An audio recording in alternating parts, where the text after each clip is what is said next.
जी, इस चैनल के माध्यम से जो सत्संग आपको सुनाए जाते हैं, सत्संग आप जैसी संगत के माध्यम से ही मेरे तक पहुँचते हैं और गुरुजी की आज्ञा से मैं आपको वो सत्संग सुनाती हूँ। आज जो सत्संग मैं आपको सुनाने जा रही हूँ, वो सत्संग हमें फरीदाबाद से एक आंटी ने भेजा है। आंटी अपना सत्संग सुनाने से पहले गुरुजी का मंत्र जाप करना चाहती हैं। ओम नमः शिवाय, शिवजी सदा सहाय, ओम नमः शिवाय, गुरुजी सदा सहाय। आंटी जी बताते हैं कि काफ़ी टाइम से वो गुरुजी को मान रही हैं, उनका परिवार बहुत शिद्दत से गुरुजी की बड़ाइयाँ कर रहा है, उन पे विश्वास रखकर चल रहा है। हर वो काम वो करना चाहते हैं, वो गुरुजी के की आज्ञा से ही करते हैं।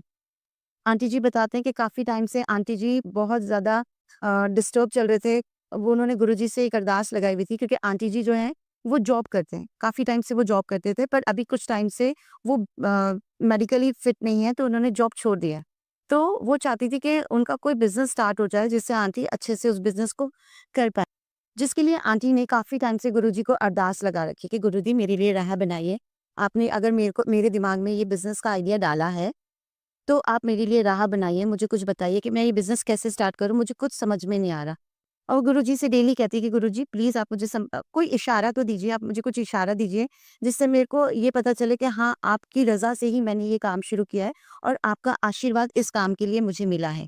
तो आज आंटी जी बताते हैं कि आज सुबह क्या ही उनका ये सत्संग है जो उन्होंने मुझे भेजा है।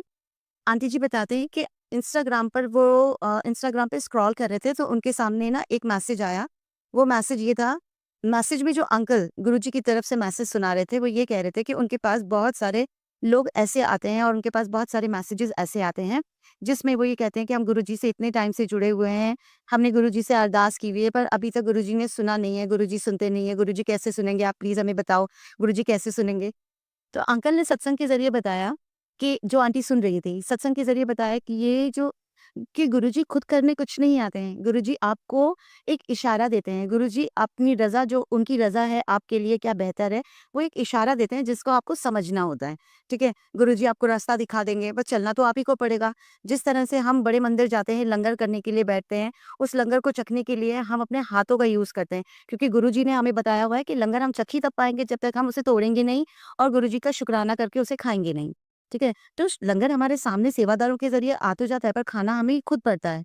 उसी तरह से आप अगर कुछ भी गुरुजी से अरदास कर रहे हो, किसी भी बात के लिए या किसी भी काम के लिए, तो उसके लिए गुरुजी आपको आपको रास्ते खोलेंगे, आपको रास्ता दिखाएँगे, पर चलना आपको खुद पड़ेगा। अगर आपने दुकान भी खोली है, तो उसमें मेहनत आपको करनी पड़ेगी। गुरुजी सिर्फ़ आपको इशारा देंगे और उस इशारे में आपको वो सब करना आप ही को पड़ेगा। अंकल अपने सत्संग में ये बता रहे थे। आंटी जब ये सत्संग सुन रही थी, तो उनके जस्ट सामने गुरुजी का स्वरूप है। अपने बेडरूम में लेटी हुई थी, उनके जस्ट सामने ही बड़े मंदिर से लाया हुआ स्वरूप आंटी ने अपने बेडरूम में लगाया। और आज सुबह ही आंटी जी ने गुरुजी से अरदास की थी कि गुरुजी मैं अपना काम कब शुरू करूँ? आप मुझे थोड़ा-सा इशारा दीजिए। ये सत्संग सुनते-सुनते आंटी जी ने जब गुरुजी के स्वरूप की तरफ देखा, तो गुरुजी ने तुरंत गुरुजी का जो स्वरूप था, जो दीवार पे गुरुजी का स्वरूप टाँगा हुआ है, वो स्वरूप बहुत ज़ोर से हिलने लगा। तो आंटी जी ने सोचा अरे पंखे से हिल रहा होगा। आंटी जी ने गुरुजी से कहा, मन में एक बार आंटी जी के आया कि एक बार बोलती हूँ मैं गुरुजी से कि गुरुजी अगर आपने ये सत्संग सुनते हुए मुझे कुछ इशारा दिया है, तो फिर एक बार और स्वरूप के ज़रिए आप हाँ और ना का जवाब दो जैसा अभी दिया। तो 2 मिनट बाद वो स्वरूप फिर से वैसे ही हिला, तो आंटी जी को समझ में आ गया कि नहीं, जो वो बिज़नेस के बारे में सोच रही हैं, करने के बारे में सोच रही हैं, अब जल्द से जल्द गुरुजी की तरफ से हाँ, मतलब गुरुजी की तरफ से उनको ग्रीन सिग्नल आ गया कि हाँ, तू अपना काम शुरू कर, मैं तेरे साथ हूँ। जो आंटी ने अरदास बहुत टाइम से लगाई हुई है गुरुजी के सामने, पर वो सोचती तो डेली हैं, पर वो कहती हैं कि गुरुजी अरदास मैंने आपको लगाई है, मुझे आपसे जवाब चाहिए, मुझे आपसे जवाब चाहिए। आज गुरुजी ने उनको जवाब दे दिया अपने स्वरूप के ज़रिए। तो आंटी जी बहुत-बहुत शुकराना करना चाहती हैं और गुरुजी से बस उस दिन के लिए एक डेट माँग रही हैं कि गुरुजी आप बताओ कि मैं कौन से दिन से वो काम अपना शुरू करूँ। आगे सब कुछ गुरुजी करवाएँगे क्योंकि आंटी के हाथ तो खाली हैं। आंटी बोलती है मेरे पास कुछ नहीं है, मेरा हाथ खाली है। तो सारे इंतज़ाम सब कुछ गुरुजी ही करवाएँगे और गुरुजी की रहमत से ये जो काम शुरू होगा, वो सिर्फ़ गुरुजी की रहमत से होगा, जिसके लिए आंटी ने इतने टाइम से अरदास लगा रखी थी और उन्हें कुछ समझ ही नहीं आ रहा था। आज गुरुजी ने अपना ग्रीन सिग्नल देके आंटी को आंटी की लगी हुई अरदास पे जवाब दे दिया। आंटी बहुत-बहुत शुकराना करना चाहती हैं गुरुजी का कि गुरुजी आप ना होते तो कुछ भी समझ नहीं आता। कैसे किस काम को कैसे किया जाए। तो आप खुद सोचिए, आंटी बताती हैं कि मैंने मतलब आंटी को सत्संग सुनते-सुनते वो जवाब मिला है।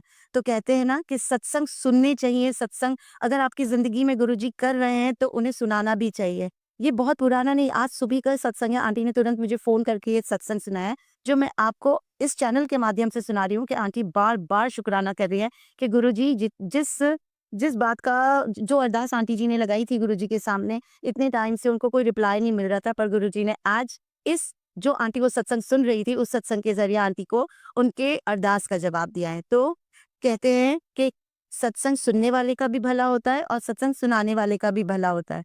तो अगर आपके पास भी कुछ ऐसे सत्संग हैं जो गुरुजी ने आपकी ज़िंदगी में छोटे-बड़े चमत्कार किए हैं, आप मेरे इस चैनल के माध्यम से और लोगों तक पहुँचा सकते हैं। डिस्क्रिप्शन में मैंने अपना मेल आईडी दिया है। आप उस डिस्क्रिप्शन के अंदर जो मेल आईडी है उसके थ्रू मुझे अपना सत्संग भेज सकते हैं और मैं उसे जल्द से जल्द सत्संग को पूरी सेवादारों तक और गुरु संगत तक पहुँचाने की कोशिश करूँगी। जब भी आपके सामने कोई भी सत्संग आता है, प्लीज़ उसे सुनिए क्योंकि सत्संग के माध्यम से ही, शब्द के माध्यम से ही हमें हमारे सवालों के जवाब गुरुजी देते हैं।